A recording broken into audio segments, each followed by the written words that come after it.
सरदार सलीम जान मज़ारी साहब अॼु फेसबुक ते अवां सां मुखातिब थियण जो मक़सदु इहो आहे त अवां सां हिकु त सवलाई सां मिली नथो सघिजे, अगरि मिली बि वञो त अवां आॾो पंहिंजो मौक़िफ़ रखणु एॾो सवलो न हूंदो आहे। तंहिं करे अॼु फेसबुक जो सहारो वठण ते मजबूर थियो आहियां ऐं कुझु ॻाल्हियूं अवां ताईं पहुचाइण जी कोशिशि पियो करियां।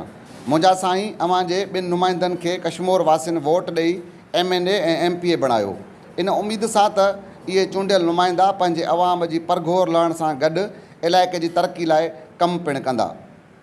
तरक़ियाती कम जेतिरा बि थिया उन्हनि मां अवां साईं जन पाण बि वाक़िफ़ु हूंदा ऐं असां इलाइक़े वासी बि चङी रीति वाक़िफ़ु आहियूं। शहर जे टाउन में ईंदड़ माहवार करोड़ रुपयनि मां जेके हर महीने तरक़ियाती कम थियनि था, उन्हनि कमनि मां अवां बि असां शहरवासी बि आगाह आहियूं।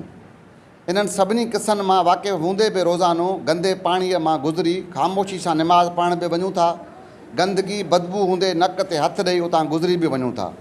न अवां कॾहिं इन तरफ़ ध्यानु ॾिनो ऐं न ई वरी असां शहरवासियुनि कॾहिं वॾे वाक़े अवां सां का शिकायत कई। पर हाणे दांह करण जो मक़सदु इहो आहे त इलेक्शन में अवां पंहिंजे नुमाइंदनि खे इलेक्शन खटण लाइ मैदान में निकिरी ईंदा आहियो।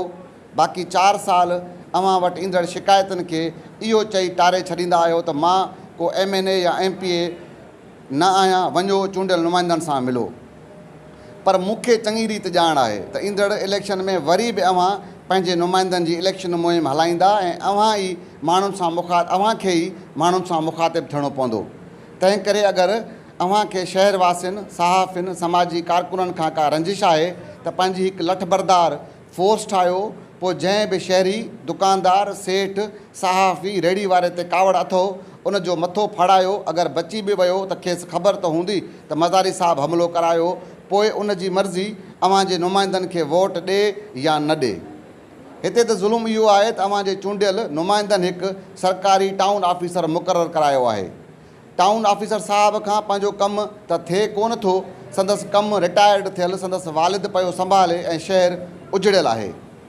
बाक़ी टाउन ऑफिसर साहब वतो आहे कंहिंजा दुकान ड्राईंदो, कंहिं रेड़ी वारे जा शीशा टोड़ींदो या वरी दुकाननि रेड़ियुनि ते पयल प्लास्टिक जा छापर साड़े असिस्टेंट कमिश्नर जा अख़्तियार इस्तेमालु कंदो।